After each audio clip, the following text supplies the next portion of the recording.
comes in Pakistan or goes, every government will always want to have this special tie with Saudi Arabia. And it's for two reasons. One, of course, because of the two holy mosques. We are tied to Saudi Arabia.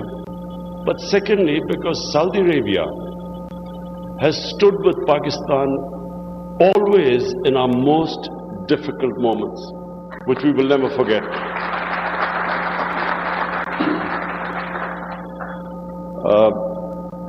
Excellency, you know, human beings, we are made such that we don't remember our friends who stood with us in good times, but we always remember those friends who are there when you need them most, when it is your bad times.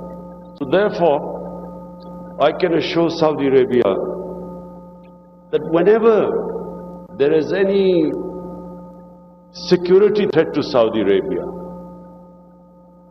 whatever happens to the rest of the world, I don't know, but I can assure you that Pakistan will be standing with you to protect your security.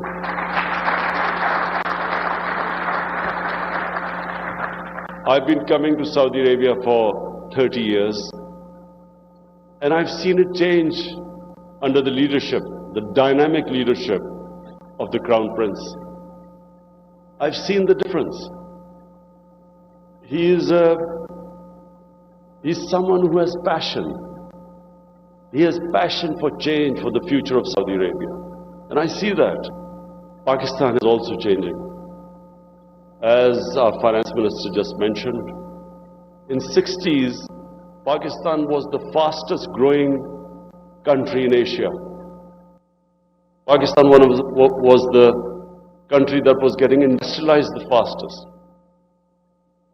We had institutions which were stronger than institutions in all of Asia. Just to give you an example, our airline, PIA, was one of the best airlines in the world. It created about 5-6 airlines. So we had strong institutions. Our growth was going in the right direction. And unfortunately, as happens in the history of countries, countries do lose their way. We lost our way. A nationalization that stunted our growth. And now we are back on that path. This is a country now which is opening itself for business.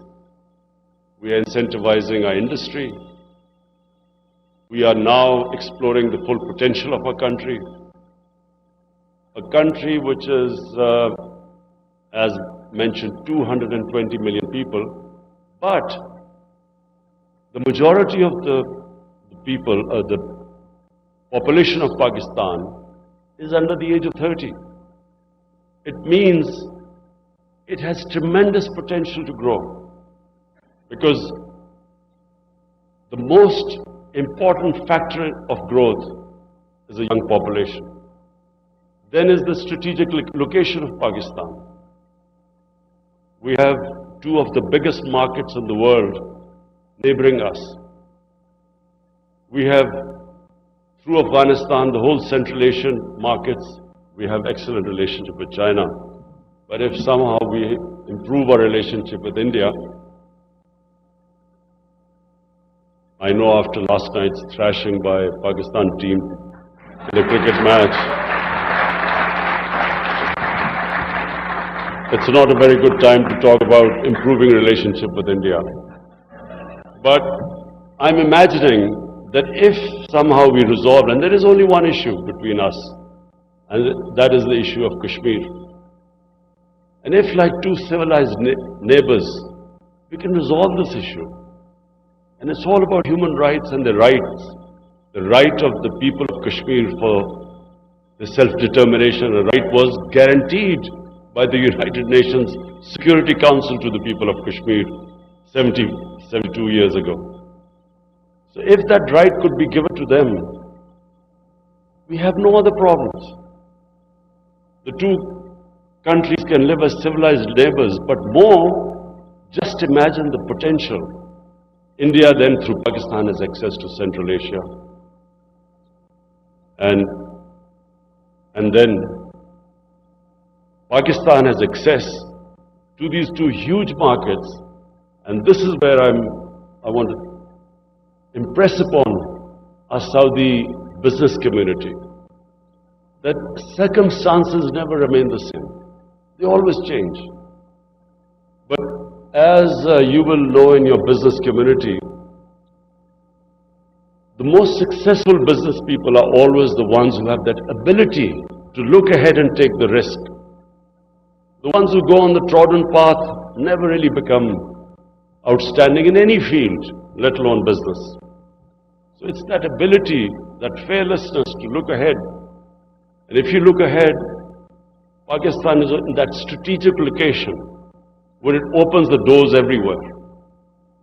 And what more would we want than our Saudi brothers to benefit from Pakistan's location and the potential the country affords? The two projects mentioned,